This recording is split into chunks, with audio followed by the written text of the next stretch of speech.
इति पिसो भगवानः सम्मा सम्बुद्धो विद्याचरणसम्पन्नो सुगतो लोकविदो अनुत्तरो पुरुषधर्मसारथि सत्ता देवमनुसारं बुद्धो भगवाति। तथागत सम्यक संबुद्ध तथागतांचा पावन पवित्र सन्मार्ग, तथागत निर्मित पवित्र भिक्खू संघ, बोधिसत्व डॉक्टर बाबासाहेब आंबेडकर आज उपोषित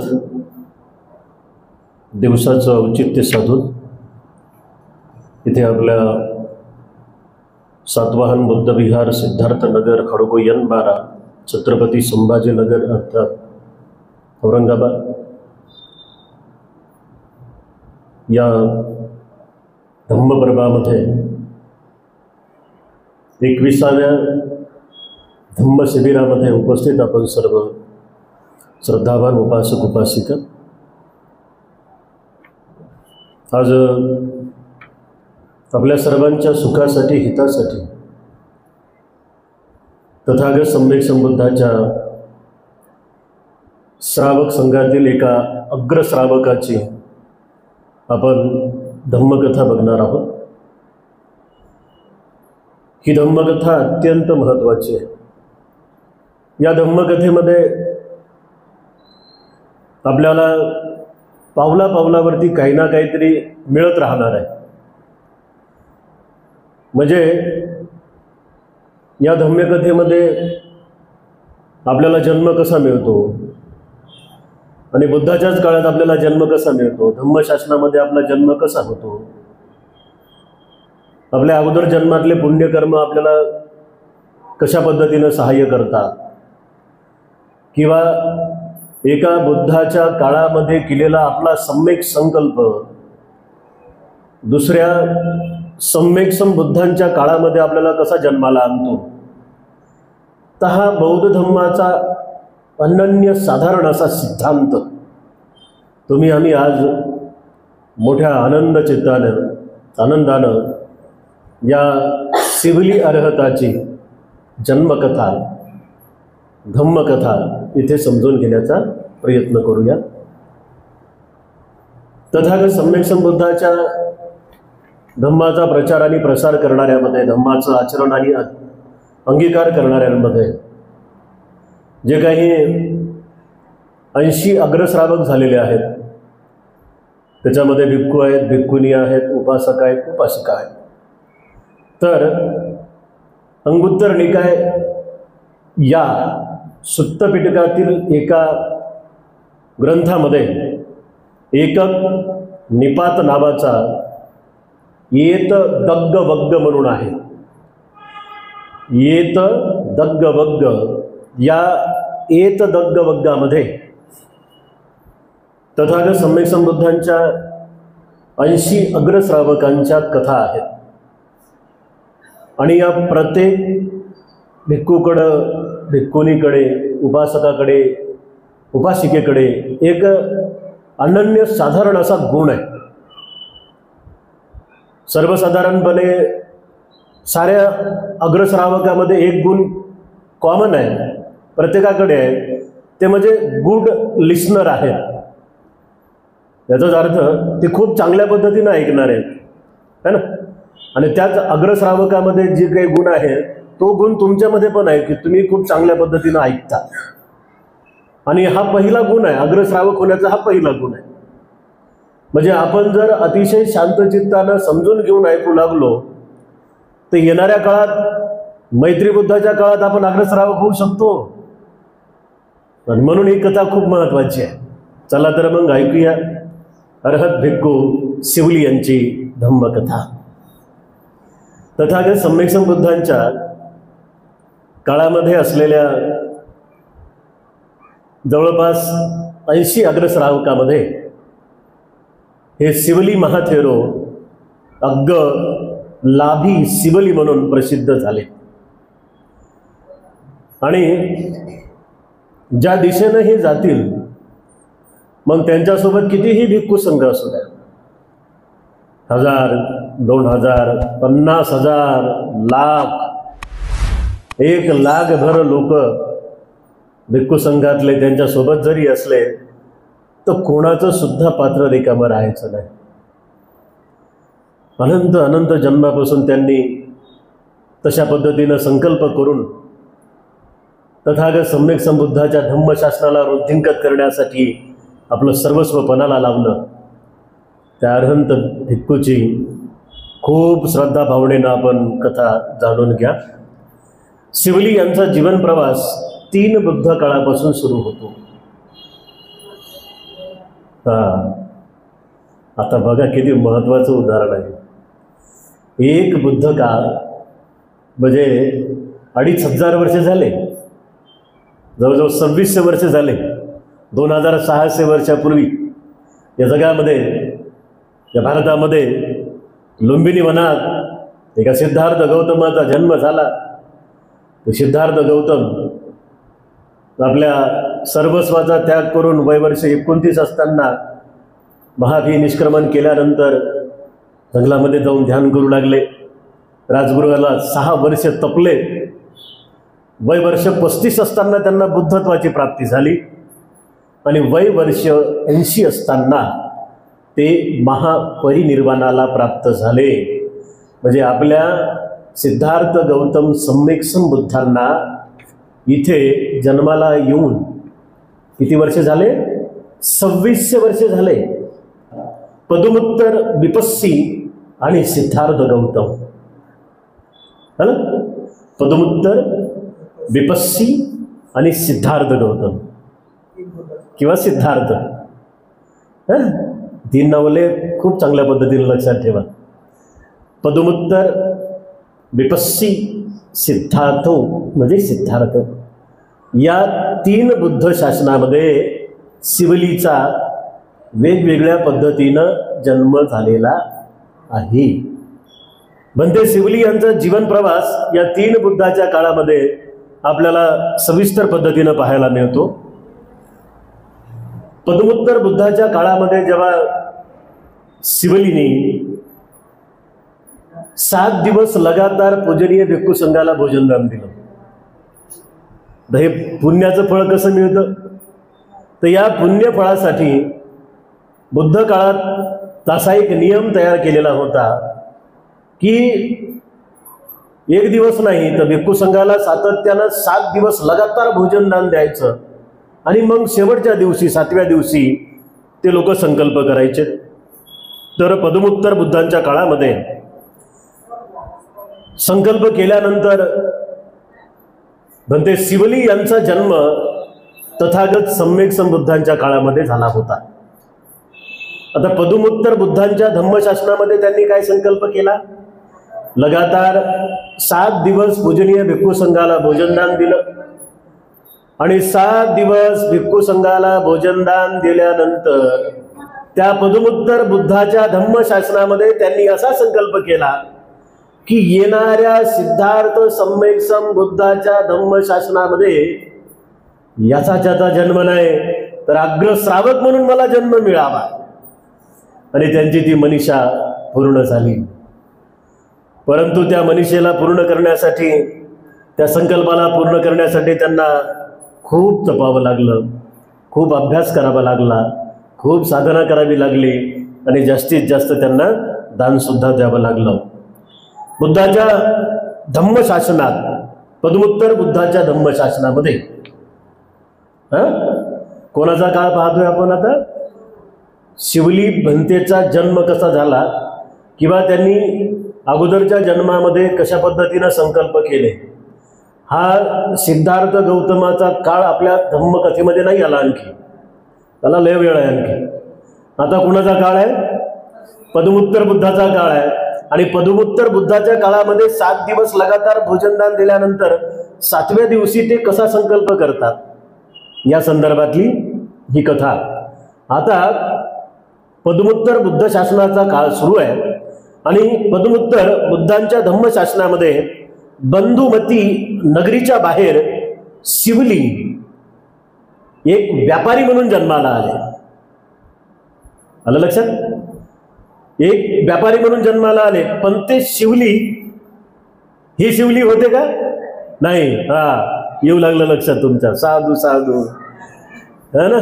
म्हणजे पद्मोत्तर बुद्धाच्या धम्मशासनामध्ये एक बंधुमती नावाची नगरी आहे आणि या बंधुमती नगरीच्या बाजूला एका व्यापारी कुळामध्ये शिवलींचा जन्म झाला. शिवलीचा जन्म झाल्यानंतर शिवली रोज व्यापारी असल्या कारणाने दही आणि दुधाचा ते व्यापार करत होते. आता साहजिकच आहे, दही दुधाचा व्यापार करणाऱ्या माणसाकडे काय असायला पाहिजे? गाई म्हशी आहे का नाही? कोंबड्या थोडी दूध देतात, गाई म्हशी पाहिजेत ना. म्हणजे मग त्यांच्याकडे गाई म्हशी होत्या. म्हणजे रोज गाईंचं म्हशीचं दूध काढणे आणि ते नेऊन इकडे तिकडे विकणे आणि अशाच स्वरूपामध्ये त्यांचं काम सुरू झालेलं होतं. आता ही बंधुमतीची नगरी आहे. या बंधुमती नगरीमध्ये एक स्पर्धा होती. बुद्ध शासनातल्या स्पर्धा बघा ना. बुद्ध शासनातल्या स्पर्धा सम्यक संबुद्धाच्या, सिद्धार्थ सम्यक संबुद्धाच्या काळात सुद्धा अशा स्पर्धा भरवल्या जायच्या. उपासकांमध्ये आणि राजांमध्ये त्या प्रचार राहायच्या, त्या स्पर्धा राहायच्या. त्या बंधुमती नगरीमध्ये अशी एक स्पर्धा होती. पद्मोत्तर बुद्धांच्या भिक्खू संघाला रुचकर आणि स्वादिष्ट भोजन कोण सर्वाधिक देतं. ओढ लागायची, ओढ है ना. किती पुण्यवान आहात तुम्ही बघा बरं. त्या दिवशी मी फक्त बोललो की आपल्याला शिबिरं घ्यायचे, साऱ्यांचे हात पटापट पटापट पटापट वर झाले. मला खूपच आनंद झाला. मला वाटलं 2 वर्षे काय निकामी गेले नाही. घडल्या माया मावल्या, दानशूर झाल्या माया मावल्या.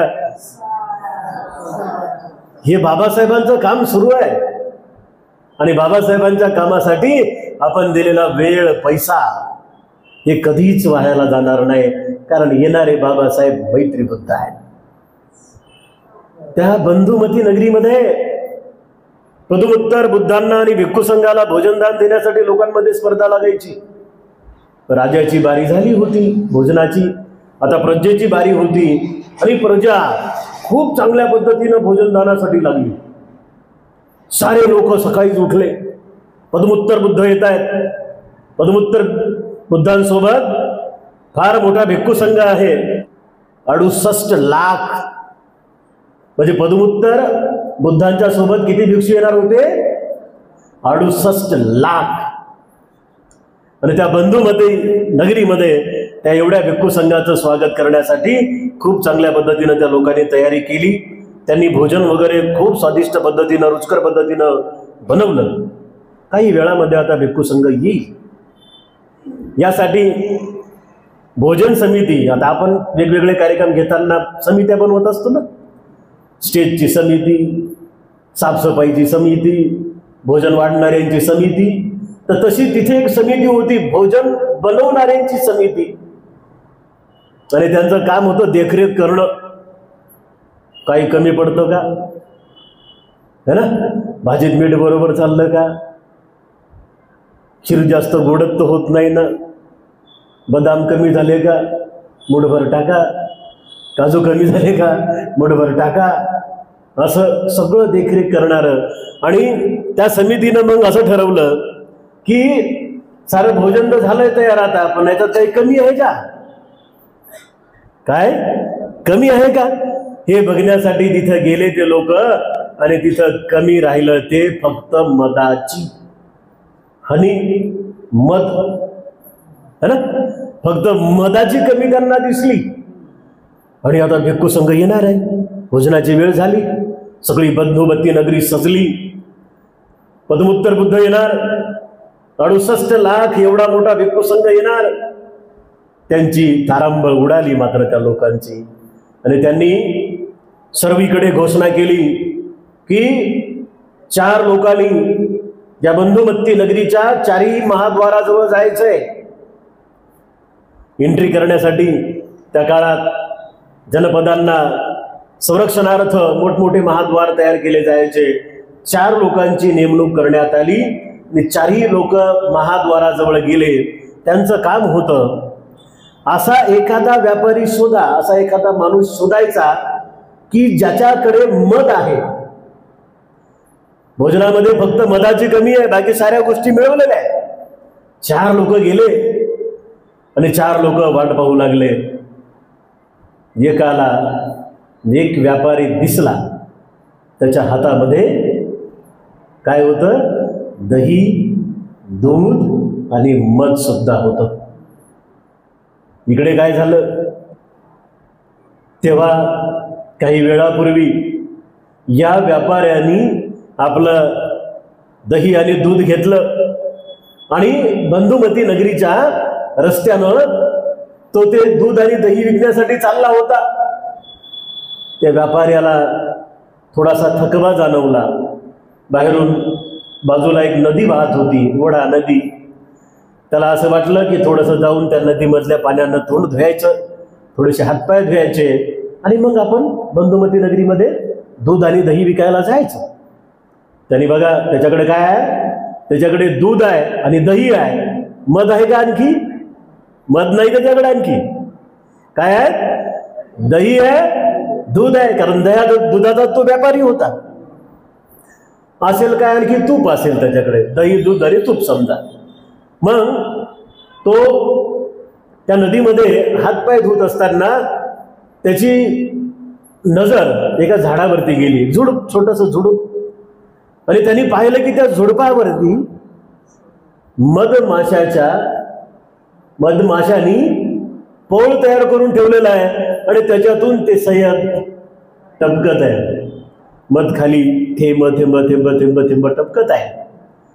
त्याला वाटलं काय नवल आहे, या पोवळावरती एकही माशी नाही. आता समजा आपण रस्त्यानं जात असताना असं जर आपल्याला मधमाशाचं पोळ दिसलं, एकही माशी नाही, तर आपण ठेवतो का त्याला? नाही का? काढून खातोच की नाही आपण? त्याच्याही मनात विचार आला की अरे चला थोडंसं चाकूया. मग तो तिथे गेला आणि त्यांनी ते सगळ्याच्या सगळं मधमाशाचं मोळ, ते सगळं मध काढून घेतला, पण त्याची खायची इच्छा झाली नाही. तसाच एखाद्या भांड्यामध्ये, डब्यामध्ये घेतला आणि दही, दूध आणि आता मध पण त्याच्याजवळ मिळाला. तो त्या बंधुमती नगरीच्या जवळ आला आपलं दूध आणि दही विकण्यासाठी. एका माणसाने त्याच्याकडे पाहिलं तर त्याच्या हातामध्ये त्याला मध दिसला. तो लगबगीनं त्याच्याकडे गेला. पहिला प्रश्न त्यांनी विचारला की भल्या माणसा, हा मध तू कोण्या तरी भिक्खूला किंवा बुद्धांना द्यायला तर नाही चालला?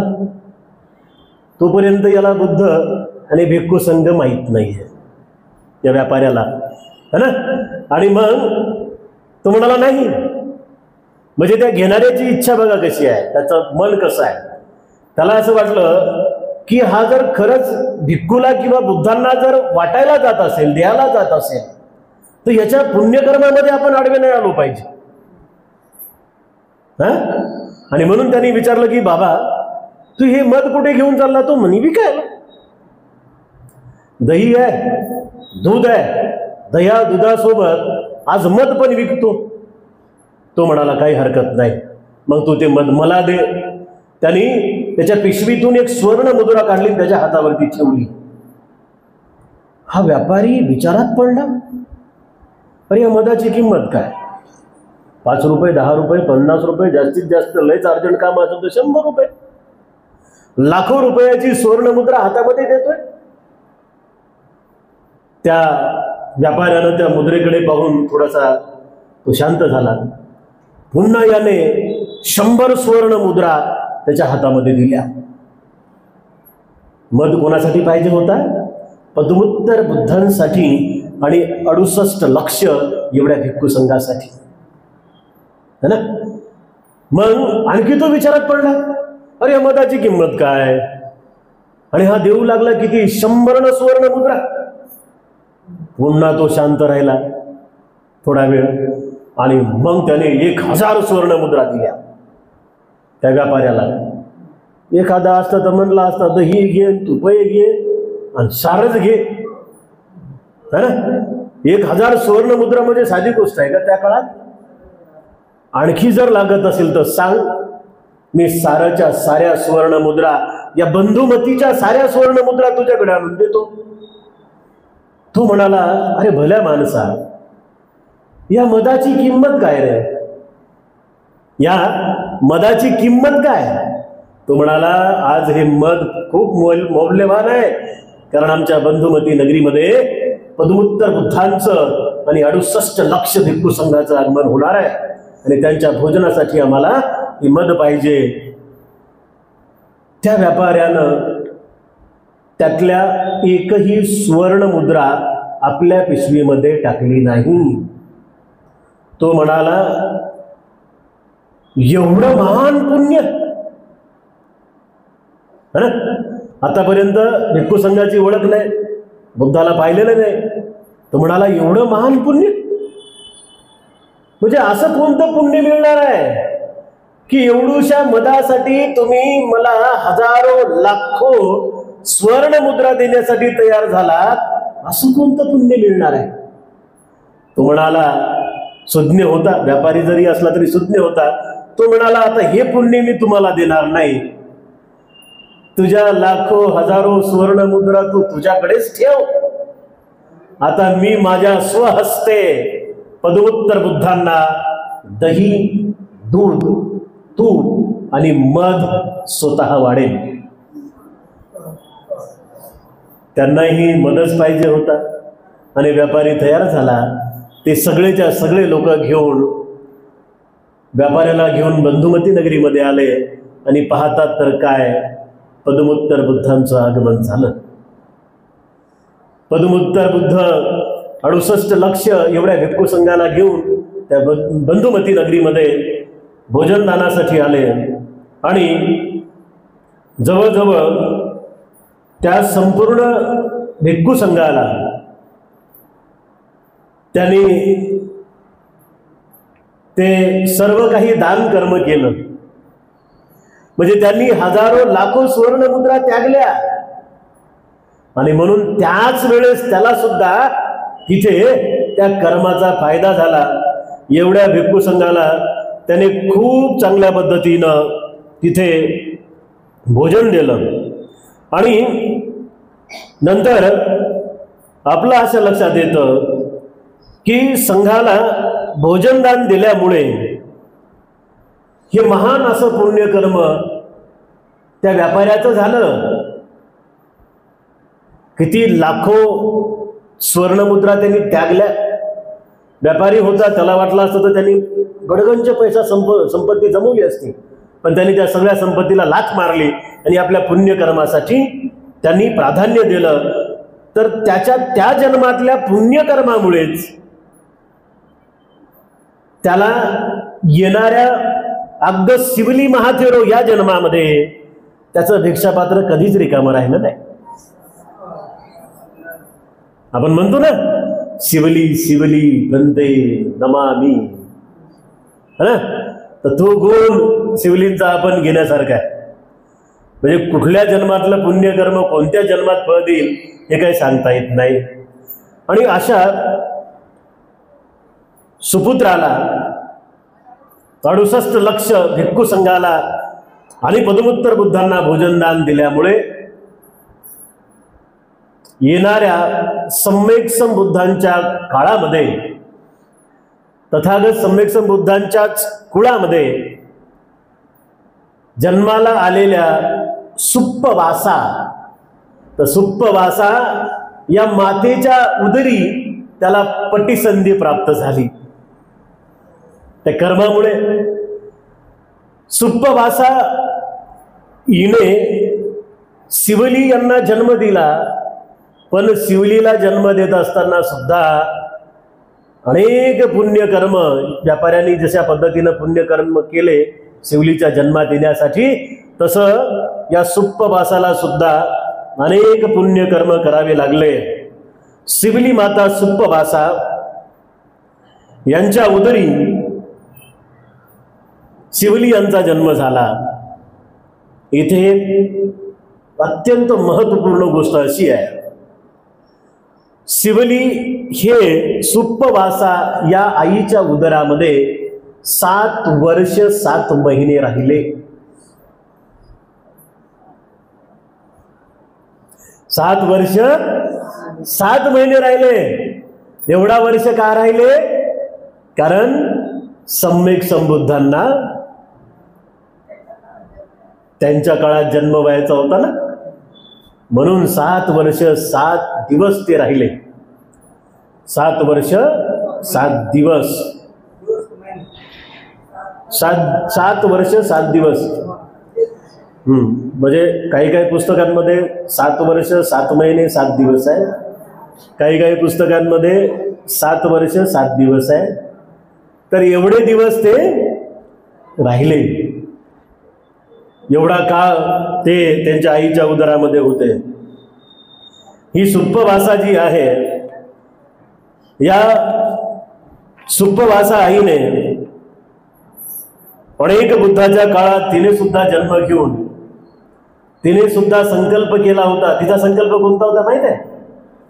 तिचा संकल्प होता की सम्यक संबुद्धाच्या धम्मशासनामध्ये मला उपासिकांमध्ये अग्र व्हायचं आहे ना. आता आईचा संकल्प जर असा असेल तर उदरामध्ये येणाऱ्या बाळाचाही संकल्प तसाच असला पाहिजे. आईचा संकल्प आहे की येणाऱ्या बुद्ध शासनामध्ये मी अग्रश्राविका झाली पाहिजे. अनेक बुद्धाच्या काळामध्ये ही सुप्पवासा बुद्धांना आणि भिक्खू संघाला खूप स्वादिष्ट पक्वान्न भोजनदान द्यायची.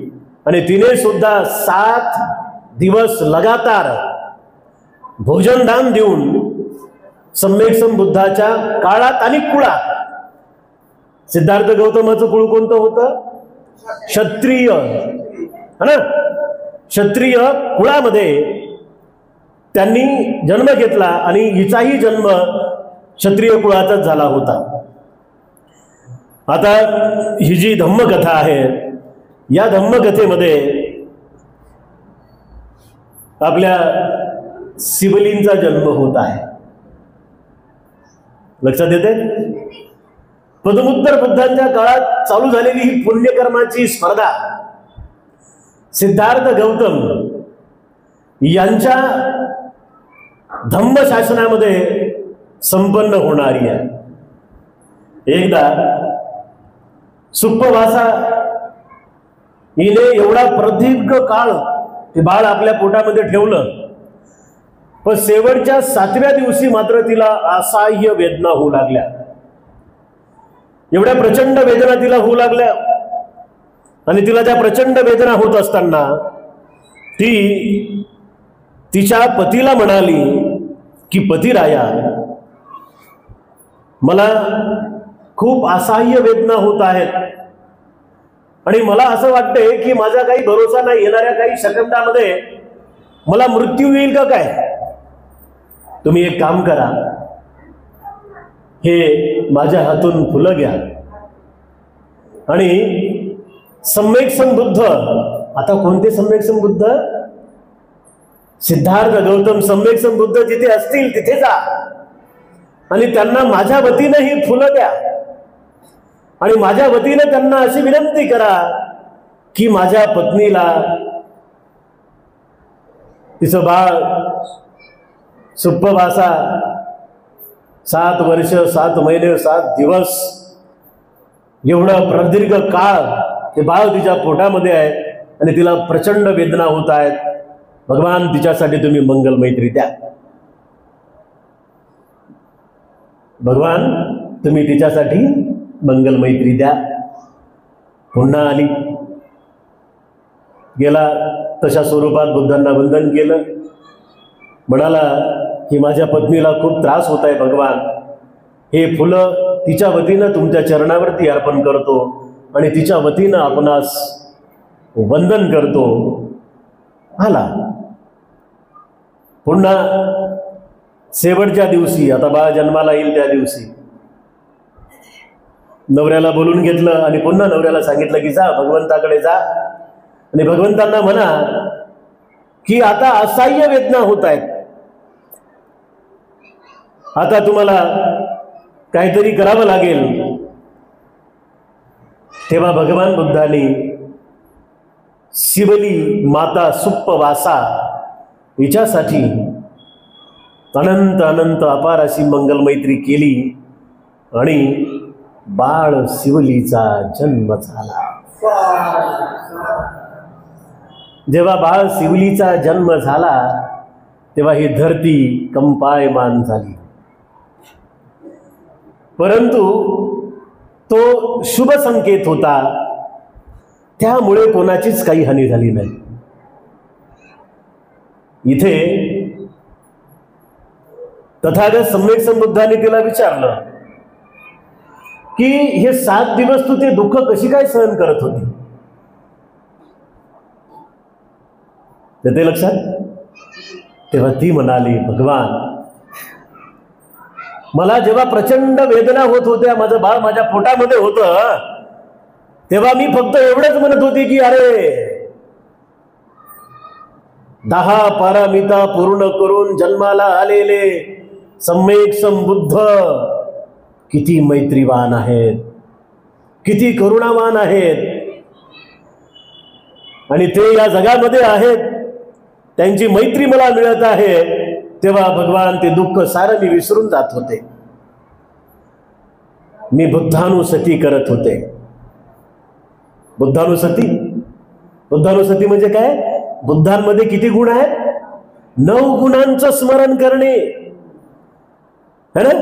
आपण बुद्ध वंदनेमध्ये म्हणतो ना, भगवान जेव्हा मला ह्या तीव्र वेदना होत होत्या तेव्हा मी सम्यक संबुद्धांची बुद्ध स्तुती करत होते, माझ्या वेदना संपून जायच्या. आणखी मला वेदना व्हायच्या.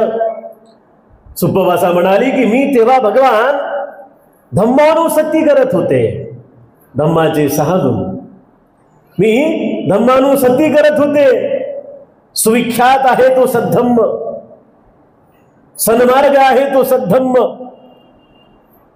चांगुलपणाचा मार्ग आहे तो सद्धम्म, निर्वाणाचा मार्ग आहे तो सद्धम्म, या जगातल्या प्रत्येक माणसाला तारणार आहे तो सद्धम्म, या सत्वाचं कल्याण करणार आहे तो सद्धम्म.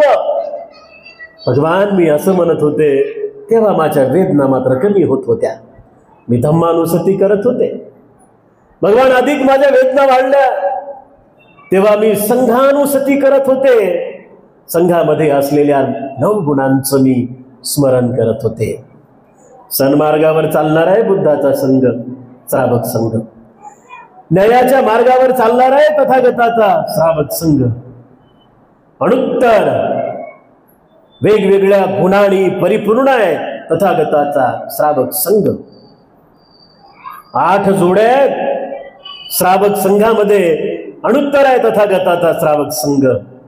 श्रोतापन्न, सकृदागामी, अनागामी, अर्हत, प्रत्येक बुद्ध, श्रावक बुद्ध, सम्मा संबुद्ध.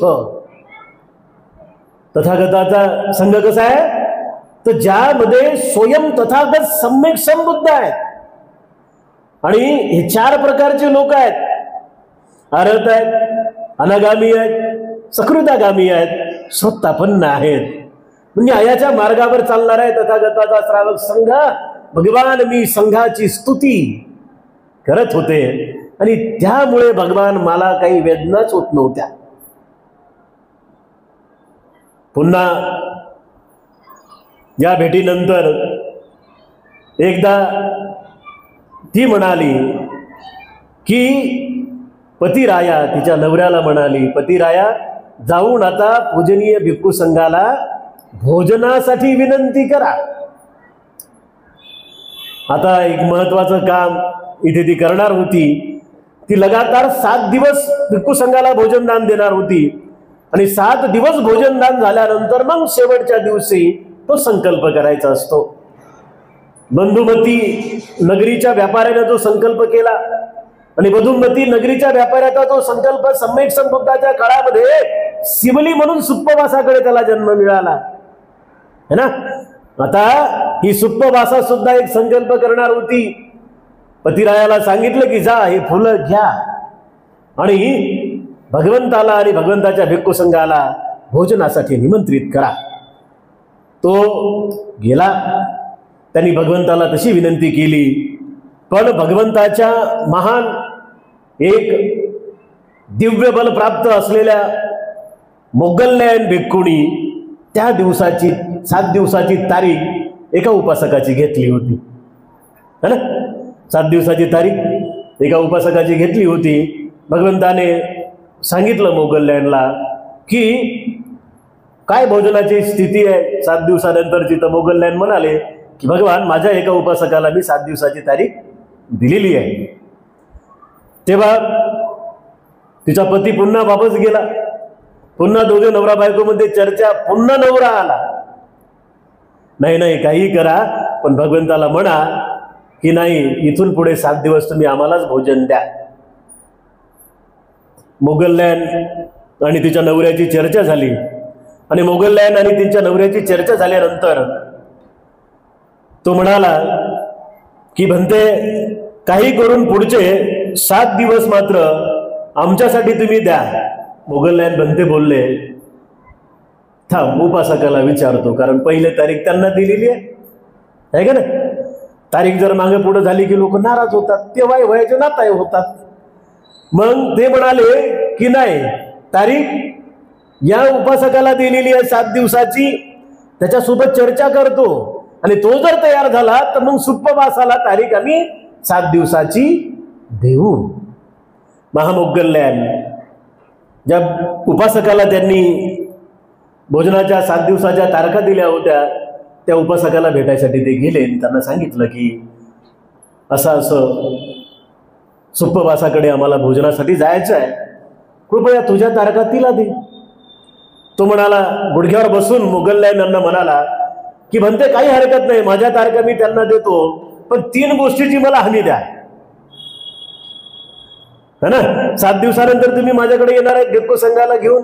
बुद्ध आहेत त्या भिक्खू संघाचे प्रमुख, त्यांना घेऊन तुम्ही भोजनदानासाठी येताय, काय हरकत नाही, पण 3 हमी द्या.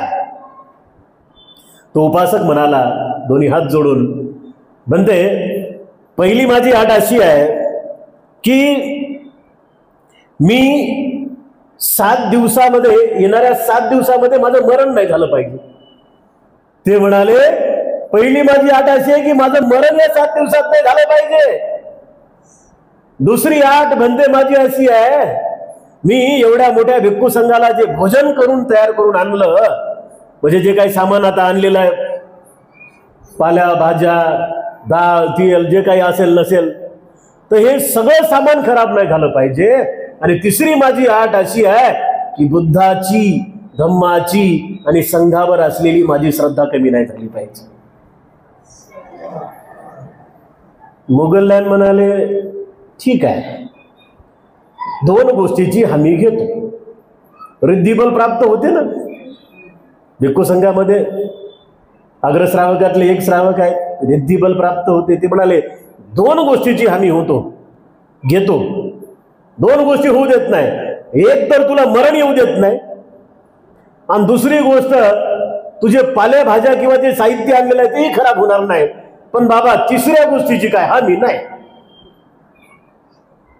माणसाचं मन कसं आहे, मनोबुभंग माधम्मा मनोसेठा मनोमया मनसाचे पदुच्छेदं भासति वा करोति वा ततोनं दुःखमनवेति चक्कं ववहतो पदं. मन हे प्रधान आहे, ते मनोमय आहे, मनच मुख्य आहे. जेव्हा मनुष्य मळलेल्या मनाने बोलतो अथवा कार्य करतो, त्याच्या पाठी म्हणजे दुःख लागते. बुद्धाची वाणी म्हणजे मी त्या 2 गोष्टीची हमी घेतो पण तिसऱ्या गोष्टीची हमी घेत नाही. 5 मिनिटात तुझ्या मनात कोणता विचार येईल त्याला मी काय करू? कोणताही विचार येऊ शकते तुझ्या मनात, है ना? तुझ्या मनात असाही विचार येऊ शकते की कशाला भोजन दान द्यायचं, है ना? एवढ्या भिक्खू संघाला कशाला भोजन दान द्यायचं, एवढी कशाला तयारी करायची, काही मनात विचार येऊ शकते. श्रद्धेच्या बाबतीमध्ये मी काय सांगणार नाही बाबा, तुला 2 गोष्टीची मात्र हमी देतो, पण तुझी श्रद्धा मात्र तुला जपावी लागेल. तो म्हणाला काही हरकत नाही, श्रद्धेच्या बाबतीत मी पाहतो, बुद्ध धम्म आणि संघाबद्दल माझी श्रद्धा काय कमी होऊ देणार नाही. आणि नंतर मग सुप्पभासा हिला मात्र भोजनाची तारीख दिल्या जाते. आणि मग तथागत सम्यक संबुद्ध मोग्गल्लायन, महामोग्गल्लायन, सारीपुत्र अशा तरबेज रिद्धी सिद्धी आणि इतर गुणांनी परिपूर्ण असलेल्या संपूर्ण भिक्खू संघाला घेऊन तथागत सम्यक संबुद्ध तिच्याकडे भोजनासाठी जातात. भोजन अतिशय उत्तम पद्धतीनं भोजनदान होते. 6 दिवस लगातार भोजनदान होते. आणि 7व्या दिवशी म्हणजे ही प्रक्रिया कशी आहे, रोज 11 वाजता जायचं भिक्खू संघाने, तिथं भोजनदान करायचं, पुन्हा यायचं, असं कंटिन्यू 7 दिवस चालेल. आणि 7व्या दिवशी एक महान परित्राण पाठ, आणि मग त्या परित्राण पाठामध्ये ते पाणी सोडताना गाथा, आणि त्या गाथेसोबत संकल्प आहे की येणाऱ्या बुद्ध शासनामध्ये मला अग्रश्रावक ही पदवी मिळाली. 7व्या दिवशी अतिशय सुंदर असा प्रसंग तिथे घडला. 7व्या दिवशी झालं असं की भोजनदान झाल्यानंतर सारीपुत्र दानानुमोदन करत होते. सारीपुत्र हे दानानुमोदन करत होते. आणि दानानुमोदन करत असताना 7 वर्षाचा शिवली बाजूला बसलेला होता. शिवली हे म्हणाले की किती हा चांगला मार्ग आहे. 7 वर्षाचा पोरग पाहू लागलं तू सगळं. परित्राण पाठ चाललेला आहे, बुद्ध उंच आसनावर बसलेले आहेत, सारीपुत्रजी बोलतायत, आणि सगळं मनात आलं त्याच्या की अरे किती छान किती छान. सारीपुत्राने त्याच्या मनातल्या भावना ओळखल्या. 100 बडकर 1 भिक्खू है ना, 80 अग्रश्रावकातले भिक्खू, त्याच्या मनातल्या भावना ओळखल्या. त्याला प्रश्न केला की बाळ ठीक आहे. कोणाला प्रश्न केला? शिवलीला. किती वर्षाचा पोरगा आहे? 7 वर्षाचा पोरगा आहे. सारीपुत्र म्हणतात बाळ ठीक आहे. ते म्हणते काय म्हणते का तर ठीक आहे, सगळं दुःख दुःख आहे. शिवली काय म्हणाले, काय नाही, काय खरं नाही, सगळं दुःख दुःख आहे. 7 वर्ष 7 महिने 7 दिवस आईच्या उदरात होतो, अंधार कोठडीत होतो, आणि तुम्ही म्हणताय की काय बरं आहे का? काय बरं नाही म्हणे सगळंच असं. मग ते म्हणाले, कोण म्हणाले? सारीपुत्र म्हणाले अरे बाळा, या संपूर्ण दुःखातून जर मुक्त व्हायचं असेल तर अंगावरती काशाय वस्त्र घ्यावं लागते. शिवली म्हणाले ठीक आहे, आई वडिलांना विचारतो, त्यांची परमिशन असेल तर मात्र चीवर घेतो. 7 वर्षाचा शिवली बुद्धाच्या सारीपुत्र नावाच्या भिक्खू सोबत चर्चा करतोय. आईनं पाहिलं, आईच्या मनात आलं की बाबा काय चाललंय. ती गेली, विचारलं. सारीपुत्र म्हणाले की तुमच्या बाळाला चिवर घ्यायची इच्छा आहे, 10 बंधनातून त्याला मुक्त व्हायचं आहे. ती म्हणाली त्याची इच्छा असेल तर आमची काय हरकत आहे, घेऊन जा. तिथंच त्याची दीक्षा झाली. एक महान पुण्यवान बुद्धपुत्र तथागताच्या पूजनीय भिक्खू संघाला मिळाला. दीक्षा होत असताना, डोक्याचं मुंडन करत असताना, कोण डोक्याचं मुंडन करू लागले? सारीपुत्र है ना. डोक्याचं मुंडन करत असताना तिथे सारीपुत्र शिवलीला म्हणाले की बाळ काही आलंबन देऊ का तुला? आलंबन म्हणजे असं हे चिक्कू सेब पपई नाही बरं, काहीतरी वस्तू लहान लेकराला आपण देत होती ना. आलंबन म्हणजे काय? आलंबन म्हणजे तुझं श्वासोश्वासावर लक्ष केंद्रित होईल. आनापान, बरोबर आहे. आनापान, बुद्धानुसती, धम्मानुसती, संघानुसती, विपස්සना, हे असे वेगवेगळ्या, कोणी कसंही कोणतंही आलंबन घेऊ शकते. आलंबन म्हणजे काय? एकाच गोष्टीवर बारीक लक्ष ठेवायचं आणि त्या गोष्टीचा उत्पत्ती ते लयापर्यंतचा विचार करायचा. म्हणजे शेवटपासून ते सुरुवातीपर्यंत अशा स्वरूपात ते आलंबन घ्यायचं. 7 वर्षाचा शिवली पण ते सारीपुत्रांना म्हणाले की नाही, तुम्ही आलंबन देऊ नका, मीच आलंबन घेतो. है ना? तुम्हीच आलंबन देऊ नका, मीच आलंबन घेतो. आणि त्यांनी आलंबन घेतलं ते डोक्याच्या केसाचं. डोक्यावरचे केस, है ना? डोक्यावरचे केस जसे जसे एक वस्त्रा मारल्यानंतर ते खाली पडायचे आणि शिवली बारीक पद्धतीने त्याला जाणू लागला. 7 वर्षाचा मुलगा, सारीपुत्रासोबत चर्चा, नंतर लगेच दीक्षा आणि मुंडन करता करताच अरहंत पदाची प्राप्ती. आलंबन घेतलं डोक्याच्या केसाचं. केसा, लोमा, नखा, दंता, तचो. केसा, केस उपटल्यानंतर जे काही पांढरं पांढरं असते त्याला लोम म्हणतात, है ना? त्याला लोम म्हणतात. केसा, लोमा, नखा, दंता, तचो. लक्षात? केसा, लोमा, नखा, दंता, तचो. सारीपुत्र असं म्हणायचे आणि वस्त्रा फिरवायचे. एक वस्त्रा फिरवला की बाळ शिवली भिक्खू होता होताच एकाच वस्त्र्यामध्ये श्रोतापन्न झाला. श्रोतापन्न झाला म्हणजे मनातले 3 बंधन तुटले. सक्काय दिठ्ठी, विचिकित्सा, शीलवत, परामर्श. पहिल्या वस्त्र्यामध्ये 3 बंधन तुटले. दुसरा वस्त्रा फिरवला, 2 बंधन तुटले. काम, राग, पटीग. तिसरा वस्त्रा फिरवला, अनागामी अवस्था प्राप्त झाली. रूप राग, अरूप राग हे बंधन तुटले. चौथा वस्त्रा फिरवला, अरहत पदाची अवस्था प्राप्त झाली, तेव्हा 3 बंधन तुटले. मान, उदच्च आणि अविद्या. 10 बंधन तुटले आणि शिवली बाळ भिक्खू होता होताच अरहत झाला. वय वर्ष होत फक्त 7. आणि अशा सुप्पवासाच्या या सुपुत्राने तथागत सम्यक संबुद्धाच्या भिक्खू संघामध्ये आल्यानंतर भिक्खू संघाला काहीच कमतरता भासू दिली नाही.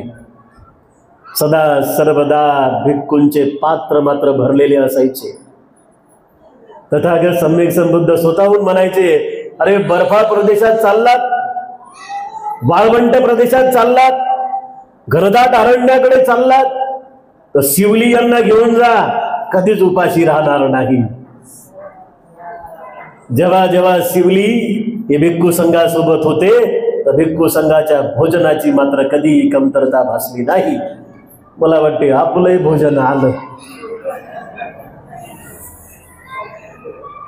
तेव्हा अशा या पावन पवित्र भिक्खू, अरहत भिक्खू शिवली सुप्पवासा यांच्या जन्माची आपण कथा पाहिलेली आहे. आणखी जाता जाता आपण एक गोष्ट लक्षात ठेवा की एवढा काळ या दोघा आईला आणि बाळाला त्रास का झाला, है ना? 7 वर्ष 7 महिने 7 दिवस शिवली तिच्या आईच्या पोटामध्ये. आता एवढे दिवस जर बाळ पोटात राहिलं तर त्या मातेला किती त्रास झाला असेल बरं, आहे का नाही? 9 महिने 9 दिवसाची गॅरंटी असते. म्हणजे 9 महिने 9 दिवसपर्यंत म्हणजे बाळ धष्टपुष्ट असते. कोणतं कोणतं 10 दिवसापर्यंतही जाते. बोधिसत्वाचा गर्भ हा 10 महिन्याचा असतो. 10 महिने, 10 महिन्याच्या समजा एखाद्या बाईला जर 10 महिने झाले तर समजून घ्यायचं ती बोधिसत्व जन्माला घालणार आहे ना. पण आता जी परिस्थिती मी सांगितली त्या पद्धतीनं लेकरं काय वाट पाहत नाहीत. आता लेच लवकर यायले. 5 महिन्यात, 6 महिन्यात, 7 महिन्यातच यायले. 9 महिन्यापर्यंत नाही थांबायले बिचारे, घाई. तर या दोघांना त्रास का झाला एवढा, तर यांच्या एका गत जन्माची कहाणी आहे.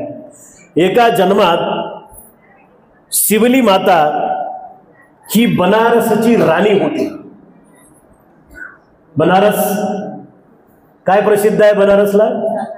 शाल आणि साडी पण आहे, बनारसी शालू. तर त्या बनारसची एकदा ती एका जन्मामध्ये राणी होती. या बनारस राज्याला जिंकण्यासाठी कौशलच्या राजानं आक्रमण केलं. कौशलच्या राजानं आक्रमण करून ते सगळं बनारस जिंकून घेतलं. बनारसच्या राजाला मारलं आणि ते बनारस राज्य जिंकल्यानंतर त्या राणीला आणि त्या राणीच्या बाळाला त्यानं कैद केलं आणि आपल्या राज्यामध्ये आणून त्याने ठेवलं. बाळ कसा मसा सुटला, पोरगा कसा तरी पळून गेला. आणि पोरगा पळून गेल्यानंतर या कौशलच्या राज्याला हरवण्यासाठी त्यांनी सैन्य दल तयार केलं. छोटीशी तुकडी त्यानं त्याची स्वतःची तयार केली आणि आईला निरोप पाठवला की आई मी तयार आहे, आता काय करू सांग. ती म्हणाली या राजावरती डायरेक्ट आक्रमण करून राजा काय तुला जिंकू देणार नाही. मग काय कर, पहिले या राज्याची रसद बंद कर. मग त्याने रसद म्हणजे खाण्यापिण्याच्या वस्तू, त्याने त्या संपूर्ण राज्याची रसद बंद केली. पाणी जाऊ देईना, अन्नही जाऊ देईना. तब्बल 7 महिन्यापर्यंत हे असंच चाललं. त्या राज्यामध्ये असलेली जे काही संपत्ती होती, जे काही खाण्यापिण्याच्या वस्तू होत्या, त्या साऱ्याच्या साऱ्या संपल्या. आणि मग त्या राज्यातल्या प्रजेमध्ये आणि राजामध्ये वाद सुरू झाला. शेवटी असहाय्य झालेल्या प्रजेने त्या राजालाच मारले आणि ते संपूर्ण राज्य शिवली माता म्हणजे त्या काळातली शिवली माता आणि शिवलीकडे सुपूर्द केले. तर यांना या जन्मामध्ये एवढा त्रास यामुळे झाला की यांनी एवढा त्रास त्या लोकांना एवढे दिवस दिल्यामुळे म्हणजे त्यांचं अन्न पाणी बंद केलं, त्यांचं पियायचं पाणी, जेवण किंवा जे काही सुविधा होत्या त्या साऱ्या काही मिळू दिल्या नाही आणि म्हणून त्यांना या जन्मामध्ये त्रास मिळाला. आता बघा, कर्म कोणाला सोडतात का? अजिबात नाही. म्हणजे इथे सुप्पभासा आणि शिवली, सुप्पभासा ही कोण आहे? नाही, सुप्पभासा आता सम्यक संबुद्धाच्या काळातली कोण आहे? अग्रश्राविका आहे. म्हणजे उपासिकांमध्ये साऱ्यात रुचकर स्वादिष्ट भोजन देणारी कोण आहे? सुप्पभासा आहे. आणि अग्रश्रावकामध्ये बुद्धाच्या भिक्खू संघामध्ये शिवली कोण आहे? अग्गलाभी शिवली महाथेरो आहे. तर म्हणून आपणही मायमाऊल्यांनो असेच कर्म करून, चांगले कर्म करून आपलं जीवन खूप सुखानं, समाधानानं आणि आनंदानं जगावं. आजच्या आपल्या 21व्या या धम्म शिबिरामध्ये आपल्या संपूर्ण उपासक उपासिकांना खरात परिवार यांच्या वतीनं भोजनदान होणार आहे. कुसुमताई दौलत खरात, सीमाताई गणपत खरात आणि संपूर्ण परिवाराच्या वतीनं आज या ठिकाणी आपल्या सर्वांना भोजनदान होणार आहे. तर त्यांच्यासाठी सुद्धा अनंत मंगल मैत्री व्यक्त करतो. विशेषतः आनंद भाऊ, सागर आणि सनी हे सुद्धा इथे उपस्थित आहेत. आमच्या संपूर्ण खरात सिस्टर इथं उपस्थित आहेत, ताई उपस्थित आहेत. आपल्या सर्वांविषयी, आपल्या सर्व उपस्थितांविषयी या ठिकाणी अनंत मंगल मैत्री करतो. आजच्या धम्म शिबिरामध्ये सकाळचा चहा माजी अध्यक्ष शशिकांत मगनराव खंडाळे यांनी पाठवला. आजच्या धम्मशिबिरामध्ये खीरदान रगडे परिवारांनी दिली. आजच्या धम्मशिबिरामध्ये मला वाटते संध्याकाळी सुद्धा कोणाची तरी कीर्तन आहे. बनसोडे आई, आमच्या बनसोडे आई, विशेषतः खरात परिवाराने हे संपूर्ण सजावटीसाठी पुष्प पाठवले. त्यांच्यासाठी सुद्धा मंगलमैत्री व्यक्त करतो. आणि साऱ्यात महत्वाचे तुम्ही की जे सकाळी 6 वाजेपासून जवळजवळ 12 वाजेपर्यंत तुम्ही बसलात, माया माऊल्यांनो, तुमच्यासाठी खूप खूप मंगलमैत्री व्यक्त करून आजच्या या 21व्या धम्म शिबिराची संपन्नता करत असताना आपल्या सर्वांचं मंगल हो, आपल्या सर्वांचं कल्याण हो. विशेषतः धम्मोदय द राईज ऑफ धम्मा या आपल्या YouTube चॅनलला बघणाऱ्या आपल्या सर्व दर्शकांचं कल्याण हो. आपल्या सर्वांविषयी मंगलमैत्री व्यक्त करून आजचे हे धम्म शिबिर या ठिकाणी मोठ्या आनंदानं शिवली सुप्पवासा यांच्या गुण गौरवानं संपन्न झालं असं जाहीर करतो. आपल्या सर्वांचं मंगल हो, आपल्या सर्वांचं कल्याण. अभिवादनशीलिस नित्यं वद्दापचायिनो चत्तारो धम्मा वद्यन्ति आयुवन्नो सुखं बलन्ति. बुद्धं नमामि, धम्मं नमामि, संघं नमामि, अहं वन्दामि सर्वदा.